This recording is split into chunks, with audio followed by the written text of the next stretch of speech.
যদি আমরা 5টা আমল করি ইনশাআল্লাহ, এই বছর কেন কোনো বছরেই আমাদের জীবন থেকে লাইলাতুল কদর মিস হবে না। আল্লাহ যেন আমাদেরকে এই বছরে লাইলাতুল কদর সকলের জীবনে সম্পৃক্ত করেন। এই জন্য বলো 5টা বিষয় খেয়াল রাখবেন।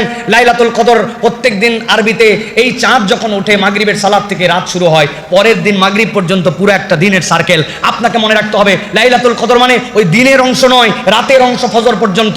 1 নম্বর, এই লাইলাতুল কদরের দশক থেকে কোনোভাবে যেন আমার দান সাদাকা মিস না হয়। আপনি সাধ্যের মধ্যে প্রত্যেক দিন কিছু না কিছু দান করবেন। আপনার স্ত্রীকে, আপনার বাড়ির ফ্যামিলি মেম্বারদেরকে দান করাবেন। প্রত্যেকদিন মিসকিন না পেতে পারেন, বাড়ির মধ্যে একটা সাদাকা বক্স প্রয়োজনে বানায় রাখবেন, যে লাইলাতুল কদরের রাত আসছে, আমি 10, 20, 50 টাকা ওখানে ফেলি নাই, লোক পাই নাই, কিন্তু তাই বলে দান যেন মিস না হয়। আপনি দানের নিয়তে রেখে দিয়েছেন। এই লাইলাতুল কদরে কোনো ব্যক্তির কোনোভাবে কোনো রাত্রে কোনো দান হবে না, এটা যেন সম্ভব আমাদের মধ্যে থেকে যেন কোনো সময় এরকম যেন না হয়। এটা 1 নম্বর আমল। ইনশাআল্লাহ যদি আমরা এইটা করি, খয়রুম মিন আলফি শাহর, মিনিমাম 84 বছর আপনি যদি ধারাবাহিক নন স্টপ দান করেন, ভালো করে বুঝেন, 84 বছর নন স্টপ দান, 1 সেকেন্ড বন্ধ রাখেন নাই, দান করেই যাচ্ছেন। সেটা যে পরিমাণ আজকে করছেন ওই পরিমাণ 84 বছর ধারাবাহিক করছেন, কোনো ঘুম নাই, কোনো প্রস্রাব নাই, ব্রেক নাই। আল্লাহ বলছেন এই 84 বছর ধারাবাহিক দান করলে যে সওয়াব, আল্লাহ ওই আমল নামায় নিম্নে এটা দিবেন, উপরে কত দিবেন আল্লাহ জানেন। 1 নম্বর, তাহলে আমার কোনো রাত্রে দান সাদাকা মিস যাবে না। 2 নম্বরে, প্রত্যেক দিন কমসে কম 4 রাকাত সালাত আদায় করব, কোনোভাবে যেন আমার সালাত মিস না হয়। তারাবি পড়েছি, আমি বিতের পড়েছি, এশা পড়েছি, কিন্তু এইগুলো তো আমার লাইলাতুল কদরের নামাজের নিয়তে নয়, অথবা লাইলাতুল কদরের নিয়তে আমি 2 রাকাত, 4 রাকাত, 6 রাকাত, 8 রাকাত, আরে সাহরিতে কেবল পানি খাই সাহরি খাবো, প্রয়োজনে কিছু না খেলে একটা খেজুর খাই থাকবো, কিন্তু আমার যেন কদরের নিয়তে সালাতটা মিস না হয়। আপনার ওঠার পরে প্রথম টার্গেট হবে এইটা, 2 নম্বর। 3 নম্বরে, প্রত্যেক দিন দরুদ এবং সালাম পাঠ করা। বান্দা তার জীবনে যদি বরকত পেতে চায়, তার দোয়া যদি কবুল করাতে চায়, নবীর থেকে যদি শাফাত চায়, টার্গেট করে নিব প্রত্যেক দিন 20 বার, 30 বার, 50 বার আমার লাইলাতুল কদরের নিয়তে এই দশকে আমার যেন কোনো দরুদ এবং সালাম প্রেরণ করতে ভুল না হয়। 4 নম্বরে, প্রত্যেক দিন কিছু না কিছু আপনি তেলাওয়াত করবেন।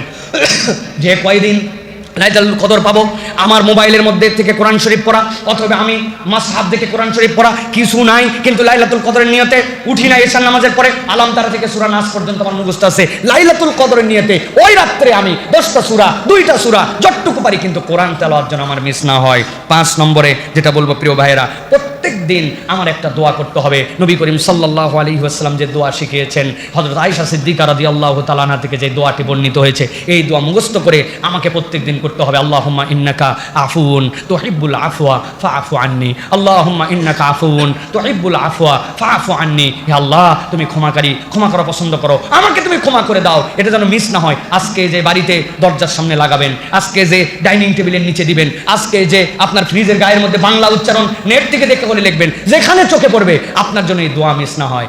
আর লাইলাতুল কদর পাওয়ার জন্য সর্বশ্রেষ্ঠ আমল হচ্ছে আপনার আমার জন্য ইতিকাফ করা। যেই বান্দা ইতিকাফে আল্লাহর ঘরে ঢোকে, ওই বান্দার লাইলাতুল কদর মিস হওয়ার কোনো চান্স নাই।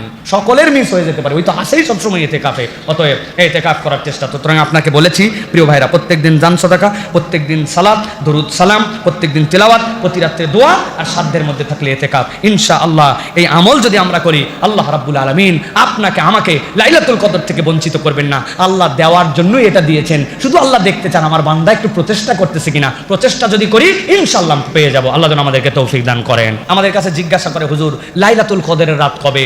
লাইলাতুল কদরের জন্য আমাদের প্র্যাকটিস কি হবে, আমল কি হবে? প্রিয় ভাইয়েরা, খুব আশ্চর্য লাগে এই বাংলাদেশে একটা বিষয়। নবী করিম সাল্লাল্লাহু আলাইহি ওয়াসাল্লাম থেকে যে হাদিসগুলো এসেছে, সেই হাদিসের অন্যতম একটা হাদিস হচ্ছে, নবীজি বলছেন, মান কানা মুলতামিসাহা ফালিয়ালতামিসাহা ফিল আশরিল আওয়াখির। কেউ যদি রমাদানে লাইলাতুল কদর খুঁজতে চায়, সে যেন রমাদানের শেষ দশকে লাইলাতুল কদর খোঁজে। নবীজি বলছেন, যদি তুমি পারোই না, একদম দুর্বল, ফালা ইয়াগলাবান্না আলা সাবইল বাওয়াকি, সে যেন কখনো শেষ 7 দিন বাদ না দেয়। নবী করিম সাল্লাল্লাহু আলাইহি ওয়াসাল্লাম এরপরে বলছেন, যদি একান্তই না পারে, ফালতামিসুহা ফিল আশরিল আওয়াখির ফিল বিতর, তাহলে শেষ দশকের বেজর রাতগুলোতে যেন সে মিস না করে। নবীজি এরপরে বললেন, আমাকে লাইলাতুল কদর দেখানো হয়েছিল, এরপর আমাকে ভুলিয়ে দেওয়া হয়েছে। আল্লাহর নবী বললেন শেষ দশক, আল্লাহর নবী বললেন শেষ 7 দিন, আল্লাহ নবী বললেন শেষ বেজরের রাতগুলি, এরপরে বললেন আমাকে ভুলানো হয়েছে। আর বাঙালির প্রতি মনে হয় ওহি আসছে, আইসে মনে হচ্ছে আল্লাহর নবী ভুলে গেলেও আমরা জানিয়ে ফেলছি। একমাত্র লাইলাতুল কদরের রাত কোন রাত? সবাই তো জানি, আমরা দেখি, তাহলে আমরা কেউ ভুলি নাই। প্রিয় ভাইয়েরা এইরকম করলে হবে না প্রিয় ভাইয়েরা, বরং এই শেষ দশকটা পুরোটাই আমাদেরকে মূল্যায়ন করার জন্য চেষ্টা করতে হবে প্রিয় ভাইয়েরা। আল্লাহ যেন আমাদেরকে এইগুলো আমল করার তৌফিক দান করেন। জিজ্ঞাসা আপনারা অনেকেই করেন লাইলাতুল কদরের জন্য কি আমল করব, লাইলাতুল কদরের নামাজটা কিভাবে পড়বো। ভালো করে জেনে রাখেন, এই একটা হাদিস নবী করিম সাল্লাল্লাহু আলাইহি ওয়াসাল্লাম বলেছেন, মান কামা লাইলাতুল কদরি ঈমানান ওয়া ইহতিসাবান গুফিরা লাহু মা তাকাদ্দামা মিন জামবি। এই একটা রাত উদ্দেশ্য করে আল্লাহর নবী আলাদা সালাতের কথা বলেছেন। কেউ যদি এই সালাত আদায় করে তার অতীতের সকল গুনাহ খাতা আল্লাহ মাফ করে দিবেন। সুবহানাল্লাহ। এখন কোন সূরা দিয়ে পড়বো? কোনো সূরা নির্ধারিত নাই যে আপনাকে সূরা ফাতিহার পরে এরপরে ইন্না আনজালনাহু ফি লাইলাতুল কদর 10 বার পড়তে হবে, ইখলাস 10 বার পড়তে হবে। না, আপনি লাইলাতুল কদরের নিয়তে আপনি যে সূরাগুলি জানেন ওই সূরা দিয়ে আপনি সালাত আদায় করবেন, কিন্তু আপনার যেন এই সালাত মিস না হয়। এটা নিয়ত কি হবে ভাই? নাওয়াইতু আন উসাল্লিয়া লিল্লাহি তাআলা রাকাতাই সালাতিল কদরে, নাকি ভাই? অনেকে বলে ভাই আমি কেমনে লাইলাতুল কদরের নামাজ পড়ব, তো নিয়ত জানলাম না। ভাই আপনার ইন্টেনশনটাই আপনার নিয়ত ভাই। আলাদা করে মুখে পড়া বা এটা মুখস্থ করা এটা আপনার জন্য জরুরি নয়, বরং আপনি লাইলাতুল কদরের নিয়তে সালাত আদায় করছেন, এরকম করে আপনি সালাত আদায় করবেন। তাহলে লাইলাতুল কদর আমরা কবে খুঁজবো? প্রথমে বলেন শেষ দশকে, এরপরে শেষ 7 দিন, যদি না পারে বেজর রাতগুলো যেন মিস না হয়। আল্লাহ যেন আমাদের লাইলাতুল কদর অনুসন্ধান করে লাইলাতুল কদরের সালাত আদায় করার তৌফিক দান করেন। রমাদানের শেষ 10 দিন কি আমল বেশি বেশি করব? প্রিয় ভাইয়েরা, রমাদানের শেষ দশকটার মধ্যে আমরা আমল যেগুলি করব এর মধ্যে 3টা আমলে ফোকাস বেশি করব।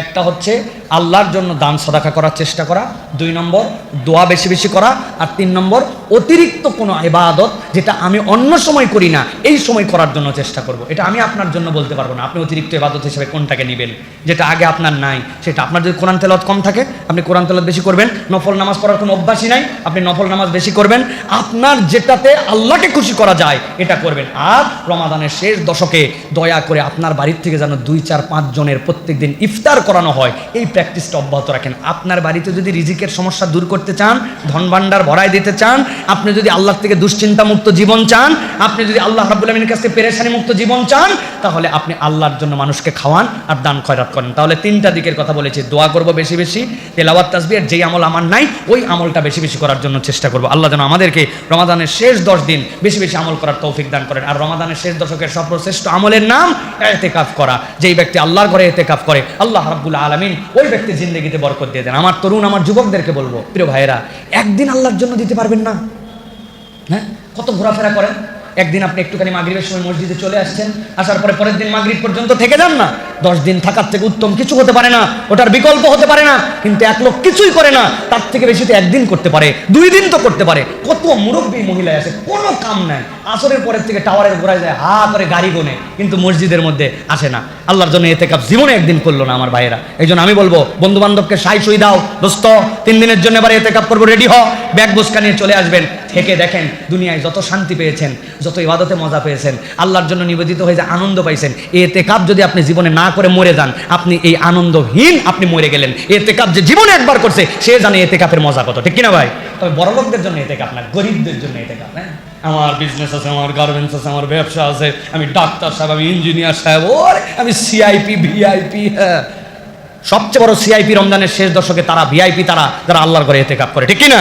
ও যাই হোক না কেন, ওর থেকে বড় ভিআইপি আল্লাহর দুনিয়ায় নাই। নবী করিম সাল্লাল্লাহু আলাইহি ওয়াসাল্লাম রমজানের শেষ দশকে কোনোদিন ইতিকাফ ছাড়ে নাই, আর উনি ওনার লাইফে জীবনে কোনোদিন ইতিকাফ করে নাই। ওরে কি মিল না নবীজির সাথে আমাদের, কল্পনার বাইরে মিল আমাদের। আমি হুজুর, ওয়াইজ, বক্তা, আমার জুমা আছে, এ আছে, ও আছে, আমি হুজুরে ইতিকাফ থাকি না, আছে কিনা ভাই?